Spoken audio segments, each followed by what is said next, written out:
नमस्कार, जय हिंद। स्वागत है आपका स्टडी लवर्स फैमिली में। तो एक बार फिर से प्रवक्ता भर्ती की बड़ी अपडेट आपके सामने है।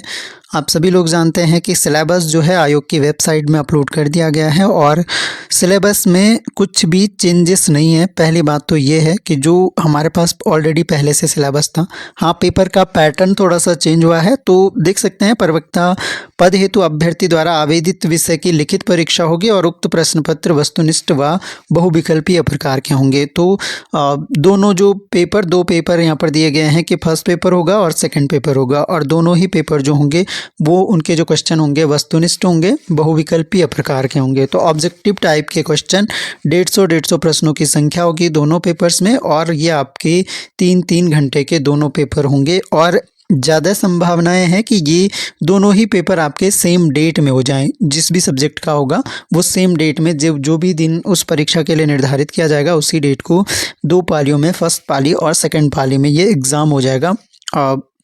ऐसा हो सकता है, लेकिन अभी आयोग कंफर्म करेगा। मे बी 10 नवंबर जो है वो कट ऑफ डेट बताई गई थी आयोग के द्वारा कि 10 नवंबर तक इसका नोटिफिकेशन जारी कर दिया जाएगा। आयोग के मुताबिक जैसे कि जानकारी मिली थी कि 7 नवंबर को यानी आज के दिन इन्होंने, कल के दिन मतलब इन्होंने वो करना था, आपका सिलेबस अपलोड करना था, और 10 नवंबर की डेट में ये आपका नोटिफिकेशन जारी करेंगे। तो अलग अलग सिलेबस सब्जेक्ट देख सकते हैं।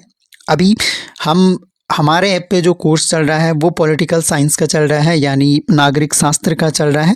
तो पॉलिटिकल साइंस वाले अभ्यर्थी हमसे ज्वाइन कर सकते हैं, और इसमें हम पॉलिटिकल साइंस के सिलेबस को एक बार डिस्कस कर लेंगे कि क्या इसमें अपडेट्स हैं और क्या इसमें चेंजेस हैं, वो हम एक बार देख लेंगे केवल पॉलिटिकल साइंस के लिए। बाकी तो वही पैटर्न है। इसमें कहा गया है कि जो ऑब्जेक्टिव टाइप के क्वेश्चन होंगे उनमें नेगेटिव मार्किंग भी रहेगी, जो कि 1/4 मार्क्स जो कि रहता ही है, और अंतिम चयन जो लिखित परीक्षा में उम्मीदवार के प्रदर्शन के पर ही आधारित होगा। यानी अगर आप अच्छा परफॉर्म इन एग्ज़ाम्स में करते हैं, आपके मार्क्स के बेस पर ही होगा आपका सिलेक्शन। आइए अब हम पॉलिटिकल साइंस का सिलेबस डिस्कस कर लेते हैं।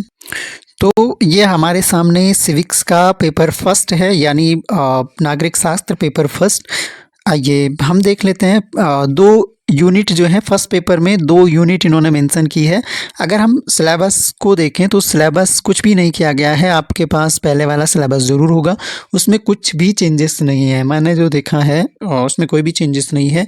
देखिए, पॉलिटिकल थ्योरी एंड थॉट वाली जो यूनिट है ये पेपर 1 में डाल दी गई है, और इसके साथ में इंडियन गवर्नमेंट एंड पॉलिटिक्स, ये 2 यूनिट्स आपका पेपर 1 में डाल दी गई है। और बाकी की जो 3 यूनिट्स थी, हमें पता है 5 यूनिट इसमें पहले से ही हैं सिलेबस में, तो बाकी की 3 यूनिट जो है आपकी ये पेपर सेकंड में डाल दी गई है। तो पेपर सेकंड में जो यूनिट्स हैं वो comparative politics and political analysis है। इसके अलावा पबैड है आपका, ये पेपर सेकंड में पूछा जाएगा आपको, और थर्ड पेपर में आपको पूछा जाएगा इंटरनेशनल रिलेशंस। तो ये आपके 3 यूनिट जो हैं सेकंड पेपर में हो गई, और 2 यूनिट आपके फर्स्ट पेपर में हो गई। यानी राजनीतिक सिद्धांत और विचार एक यूनिट पहले पेपर में, और दूसरा इंडियन पॉलिटिकल थॉट यानी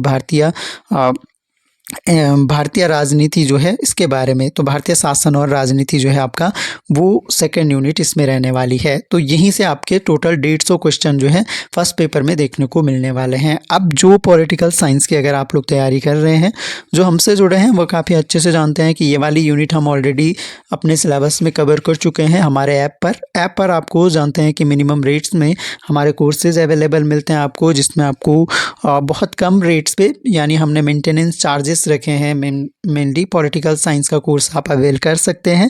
स्टडी लवर्स फैमिली ऐप आपको डाउनलोड करना होगा, वहाँ पर आपको पॉलिटिकल साइंस का कोर्स अवेलेबल मिलेगा। लगभग हमारा फर्स्ट यूनिट पूरा कवर है। इंडियन पॉलिटी भी लगभग 50% हमने कवर किया है। कंपैरेटिव पॉलिटिक्स कवर किया है। पब्लिक एडमिनिस्ट्रेशन थोड़ा सा रह गया, और आईआर वाली यूनिट हमारी पूरी रह गई है, तो हम जल्दी ही उसको कवर करने वाले हैं। तो आप लोग जुड़ सकते हैं, जो भी महंगी कोचिंग अफोर्ड नहीं कर सकते हैं, अच्छा कंटेंट चाहते हैं, तो आप लोग जुड़ सकते हैं। पॉलिटिकल साइंस की टेस्ट सीरीज़ भी आप ले सकते हैं, इसको भी हम जल्दी ही लॉन्च करने वाले हैं। इसके अलावा बायोलॉजी की टेस्ट सीरीज़ हम लॉन्च कर चुके हैं, जो कि आपके लिए अवेलेबल है, तो बायोलॉजी वाले भी ज्वाइन कर सकते हैं। तो यहाँ पर अगर हम देखें तो राजनीतिक सिद्धांत और विचार, जैसे कि मैंने बताया कि सिलेबस लगभग वही है। अभी अगर हम एक एक टॉपिक को देखें तो सिद्धांत की प्रकृति, चिंताएं, पतन और पुनरुत्थान, ये ऑलरेडी सेम कॉपी पेस्ट कर दिया गया है, यानी पहली यूनिट में पहले से ही जो सिलेबस है वो वही है। आप देख सकते हैं कोई भी थिंकर हटाया नहीं गया है, कोई भी जोड़ा नहीं गया है। मनु, कौटिल्य, वी.डी. सावरकर, गांधी और अंबेडकर ये इंडियन में थे, और वेस्टर्न में आपके प्लेटो, अरस्तु, बेंथम, जे.एस. मिल, हेगल, मार्क्स, और आपके जो मॉडर्न पॉलिटिकल थिंकर थे इसमें लेनिन, माओ, ग्रामसी और जॉन रॉल्स। तो ये आपके जो भी थिंकर थे वो सेम एज इट इज़ ही है। और इंडियन पॉलिटी एंड आपका एडमिनिस्ट्रेशन की अगर बात की जाए तो सेम सिलेबस है, राष्ट्रीय आंदोलन, संविधान सभा की रचना एवं कार्य। तो इसमें हम सभी जानते हैं कि हम लोग 50% लगभग सिलेबस कवर कर चुके हैं। तो यानी अगर आप लोग पहले से पढ़ रहे थे, तो खासकर जो हमारे सभी अभ्यर्थी हैं जो हमारे ऐप से जुड़े हैं, तो हमने स्किप नहीं किया है। हाँ, थोड़ा सा स्लो डाउन ज़रूर किया था कोर्स को बीच में कि कहीं सिलेबस में बहुत ज़्यादा चेंजेस ना देखने को मिल जाए, लेकिन हम कंटिन्यू जो है पॉलिटी को कर रहे थे। बीच में एक आध महीना नहीं कहेंगे, बीच में कुछ दिनों के गैप पे, लेकिन कंसिस्टेंसी हमने रखी है कि पॉलिटिकल साइंस का कोर्स हमारा निरंतर चलता रहे। और मैं बीच बीच में आप लोगों को मोटिवेट भी करता रहता था कि आप लोग पढ़ते रहिए, क्योंकि भर्ती ने तो होना ही है और सिलेबस में बहुत ज़्यादा चेंजेस देखने को नहीं मिलने हैं, ये भी मैंने कहा था। तो कुल मिलाकर आपका इंडियन पॉलिटी का पूरा सेम सिलेबस है, देख सकते हैं। प्रेसिडेंट या मंत्रिपरिषद, तो ये हम आजकल चला रहे हैं, हमारा प्रेसिडेंट चल रहा है, वाइस प्रेसिडेंट, तो ये वाले टॉपिक्स हम आजकल कर रहे हैं। बाकी इससे पहले के टॉपिक तो लगभग हम कवर कर चुके हैं। इसके अलावा बाकी न्यायपालिका वगैरह इसमें रह जाएगा, काफ़ी लंबी ये यूनिट है, तो इसको हम जल्दी ही कवर करने वाले हैं। आप देखिए, अगर पेपर सेकंड को देखें तो सेम 3 आवर का टाइम इसके लिए भी है, 150 मार्क्स यहाँ भी होंगे। और तुलनात्मक राजनीति और राजनीतिक विश्लेषण एक यूनिट इसमें दी गई है। और जैसे कि मैंने बताया कि जो ये कंपैरेटिव पॉलिटिक्स वाली यूनिट है, ये भी हम कर चुके हैं। इसमें हम इसके उपागम, पारंपरिक, आधुनिक पढ़ चुके हैं। इसके अलावा एकात्मक, संघात्मक, संसदात्मक, अध्यक्षात्मक, ये सब हम पढ़ चुके हैं। कार्यपालिका, व्यवस्थापिका, न्यायपालिका, इन सब के तुलनात्मक परिप्रेक्ष्य के अंतर संबंध पढ़ चुके हैं। इसके अलावा दल प्रणालियाँ, दबाव समूह, चुनावी व्यवस्थाएं, तो ये सारी चीज़ें हम लगभग कंप्लीट कर सके हैं। पॉलिटिकल कल्चर, राजनीतिक समाजीकरण, सारे टॉपिक ही हम इसमें पढ़ चुके हैं। पवेट की बात की जाए तो हम लगभग नौकरशाही तक इससे पहले हम पढ़ चुके हैं। कार्मिक प्रशासन हमारा रह जाएगा, वित्तीय प्रशासन और सुशासन, आपका ये 2-3 टॉपिक आपके पवेट में रह जाएंगे। और सेक्शन सी भी इसमें दिया गया है, इसमें आईआर है और आईआर को हम डिटेल में पढ़ेंगे। ये हमने यूनिट इसलिए भी थोड़ा सा रोक के रखी है क्योंकि करंट से जोड़ के इसको पढ़ाया जाएगा, क्योंकि आईआर में मैक्सिमम जो क्वेश्चन आपको देखने को मिलेंगे वो करंट से रिलेट करते हुए या करंट पॉलिटी से आपके क्वेश्चन ज़्यादा बनने वाले हैं आईआर से। तो अगर हम दोनों पेपर्स को देखें तो पहले पेपर्स में आपको केवल 2 यूनिट करनी है। ओवरऑल अगर मैं कहूँ कि जो फर्स्ट पेपर का आपका सिलेबस दिया गया है वो इजी वाला कह सकते हैं, क्योंकि इंडियन पॉलिटी अमूमन हम लोग पढ़ते ही रहते हैं और आपका जो थिंकर्स हैं वो वाला पार्ट थोड़ा इतना ज़्यादा टफेस्ट नहीं लगता है। और सेकंड पेपर में अगर बात की जाए तो सेकंड पेपर में आपके पास 3 यूनिट्स दी गई हैं। एक तो आपका पब्लिक एडमिनिस्ट्रेशन हो गया, पबेड हो गया, दूसरा आपका कंपैरेटिव पॉलिटिक्स हो गया, और तीसरी जो यूनिट है वो आपकी आईआर हो गई। तो तीसरी जो आपका सेकंड पेपर है उसका सिलेबस थोड़ा सा टफेस्ट आप बोल सकते हैं फर्स्ट पेपर की तुलना में, क्योंकि यहाँ पर एक पूरा बड़ा यूनिट जो है वो इंडियन पॉलिटी एंड एडमिनिस्ट्रेशन का है, जिसमें आपको काफ़ी ज़्यादा कंटेंट पूछा जाने वाला है। तो अब मैं ये मान के चल रहा हूँ, ये अज्यूम करके चल रहा हूँ कि आप लोगों ने इंडियन पॉलिटी को काफ़ी अच्छे से पढ़ा है, क्योंकि आप वैसे भी पॉलिटिकल साइंस के अगर स्कॉलर्स हैं तो वो आपने अच्छे से पढ़ा ही होगा।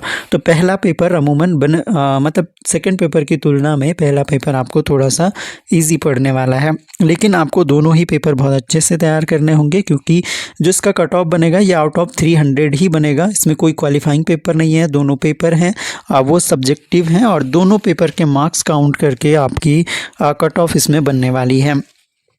तो ये मान के चलिए लगभग सभी सब्जेक्ट में, चाहे आप कॉमर्स का भी देखें तो इन्होंने क्या किया है कि जितना भी हमारा कंप्लीट सिलेबस था उसी को 2 पार्ट्स में बांट दिया है और बोल दिया है कि 2 पेपर होंगे अलग अलग और 150 मार्क्स के होंगे। सिलेबस को 2 पार्ट्स में डिवाइड कर दिया गया है और इसी आधार पे आपके 2 पेपर देखने को मिलने वाले हैं।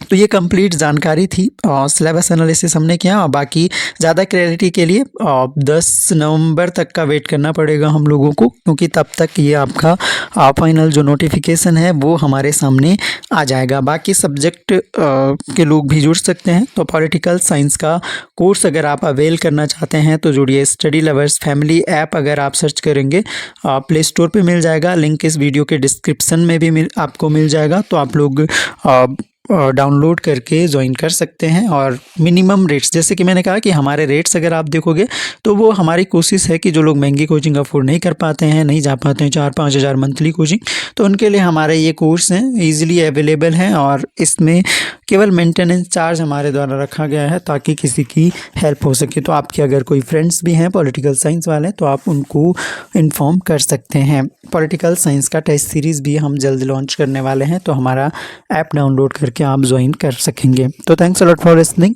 मिलेंगे नेक्स्ट वीडियो में। कुछ भी आपको अपडेट मिलता है तो मिलेंगे इसके साथ में। तब तक के लिए जय हिंद।